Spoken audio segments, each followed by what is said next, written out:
Here we go again guys, and then ngayon meron na naman tayong parcel na i-unbox dito sa ating white table. And nabili ko siya kasi meron akong camera na Canon na mahirap hanapin kung saan makakabili ng original na battery. And then kung mayroon mang original na battery, medyo mahal talaga, kaya naisipan ko na tumingin na naman sa online store. Kaya sa Shopee ako guys bumili. Kaya kadadating lang kahapon pero wala tayong time na mag-unbox. Kaya i-unwrap natin guys, and then i-unbox natin. Kaya simulan na natin para makita natin yung laman nito. Balot pa siya guys. Flash Express yung nagdala dito. Kasi dito sa probinsya parang mas mabilis yung Flash Express na gamitin na courier para makadating dito sa amin. Ayan.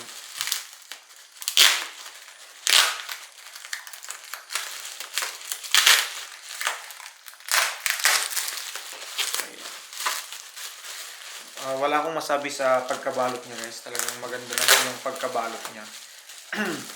Kasi mayroon pang box dito. Oh wow, ito na. Sa GG Superstore ko pala ito nabili. Nakita ko na mayroong mas mura pero konti lang yung gap. Pero ito, medyo mas mahal lang siguro ng mga 20 pesos, pero mayroon siyang previous na SanDisk na memory card. SanDisk Ultra. Ayan. Pwede natin, kahit na 8 Mbps lang to guys, pero pwede naman na gamitin sa other devices natin. Pero pagka sa mga camera natin na nagsushoot ng mga raw image, hindi ko siya rin recommend kasi malaki yung files na na-store sa ating storage. And then lalo na kapag nakarapid tayo, hindi siya hindi mababagalan yung camera natin na mag-save ng files. Yan. So guys, freebies natin. Thank you sa JJ Superstore. Yan. And then meron pang, tingin ko paglalagyan ito ng battery. Yan. Pwede na rin kasi free lang din naman, pero medyo hindi siya maganda na paglagyan kasi hindi siya padded ng foam, kaya pag maliit yung battery, pwede nga alog. Pero pwede na siya kasi free naman. Yan, ito. Then sa kasama pa sa bubble wrap, sinama nila yung resibo. JG Superstore ito. Nakalagay dito na yung mga free, dalawang ganito. Din isang SanDisk 16 gig. Tapos yung in-order natin ito, RAV Power na LPE17 para sa Canon EOS 700D, 650D, 200D, and 800D.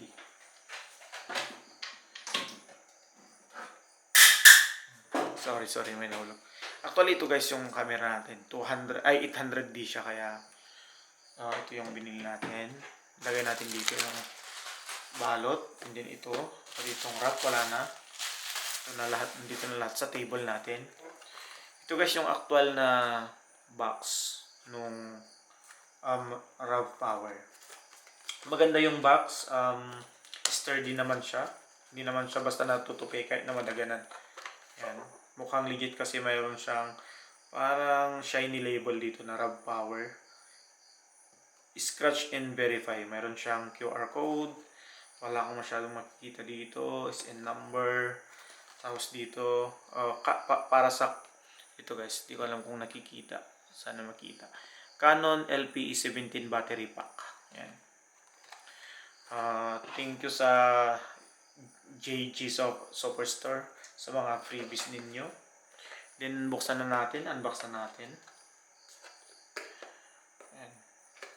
Dati mayroon na akong battery na ang brand niya is Kingma.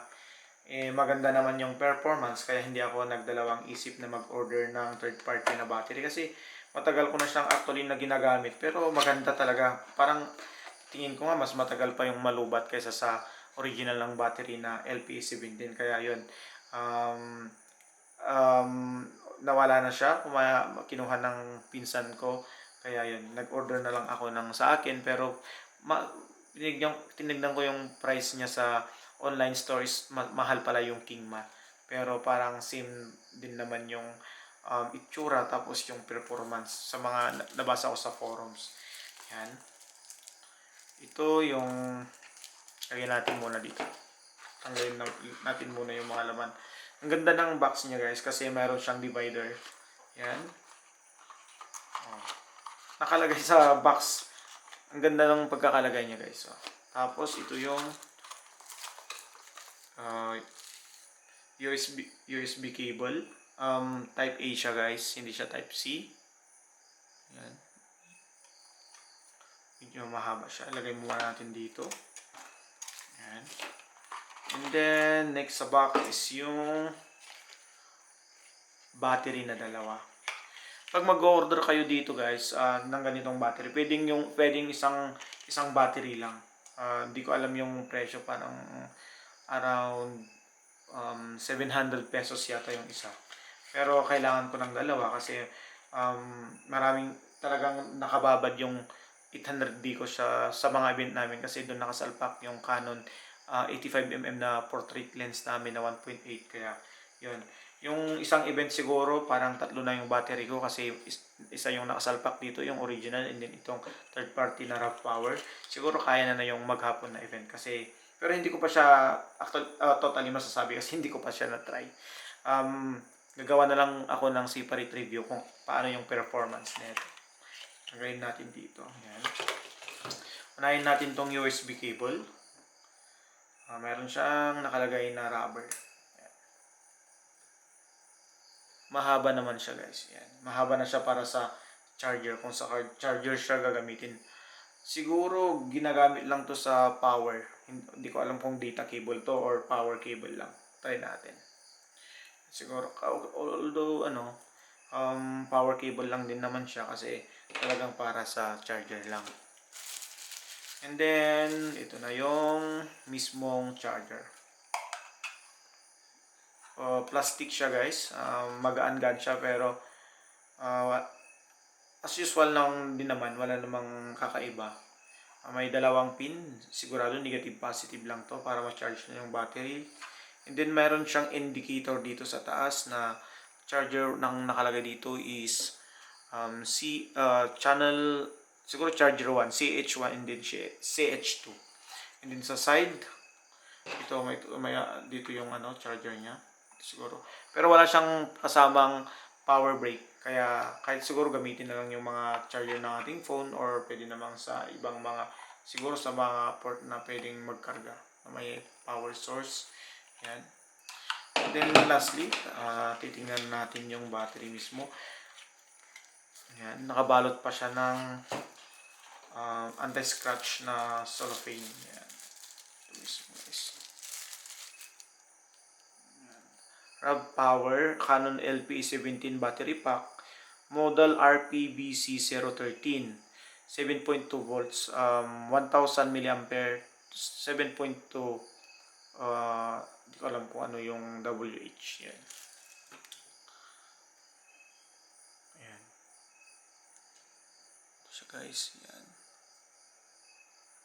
Yan, dito sa likod, wala masyadong makikita dito. Caution lang, don't connect improperly. Yan. Ganito rin yung build ng Kingma. Pero ang pagkakalam ko, mas mataas yun ng mga 75 mAh. Kasi ito sa flat na 1,000, ang pagkakalam ko dun is 1,075 guys. Pero sa bigat parehas lang, yun sa build quality parehas lang sila. Pero malalaman natin yung performance pag gagamitin natin bukas. Kasi guys, meron akong event bukas. Second birthday ng bata na taga dito sa amin, i-cover namin. Kaya gagamitin natin to guys. Yan. And then ito rin, parehas lang din naman sa isa. Try natin ilagay dito kung fit ba yung battery. Oops, sorry. Parang hindi siya plastic guys. Ang pagkakagawa nito parang karton lang dito, narap na karton, and then plastic dito sa harap and then dito sa bottom.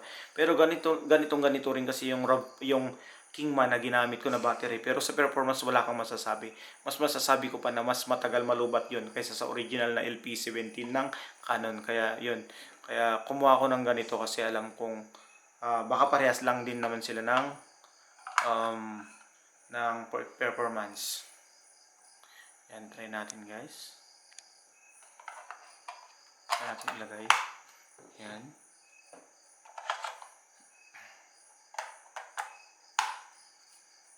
Fit naman siya guys. Yan. And then try din natin yung original na Canon na battery. Ito yung original na battery ng LPA17. Yan, original to. Mahal to pag sa brand new. Around 3,000 yata compare dito sa RAV Power. Yan. Try natin isalpak dito sa Canon natin na camera. Ito pala is matagal ko ng camera to, pero ito yung gamit ko nung nagsisimula ako. Although naka-try na ako ng 70D, pero yun nga nasira, and then ito 800D na yung gamit natin. Matagal na natin ginagamit to. Lightweight lang siya, and then crop sensor, kaya LPA17 yung battery niya. Try natin guys kung maganda yung fitting niya. Yan, pares na pares dun sa Kingma. Umilaw naman ka, ibig sabihin pwede siya. Ayun.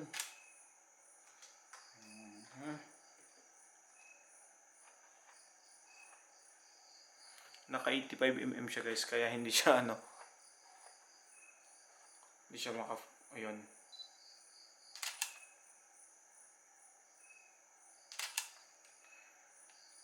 Ayan. Ang pagkabili, from the box, yung status ng battery dito nung sinalpak ko is andito nakalagay. Full bar naman siya. Hindi kasi siya percentage, kaya hindi natin malalaman kung ilang percent na yung battery. Okay, pero nakalagay dito, naka-indicate na full yung status ng battery. Try natin din yung isa guys. Yan.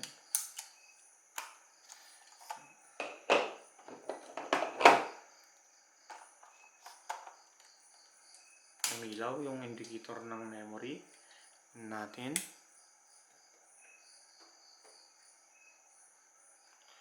Kita nyo dito guys is full na naman yung battery. Yan. Siguro i-charge pa rin natin before natin gamitin bukas para malaman natin yung performance ng battery. Doon natin mabibenchmark sa event na yun kung talagang matibay ba, makunat ba tong battery na to na RAV Power. Kung kayang makipagsabayan sa Kingma.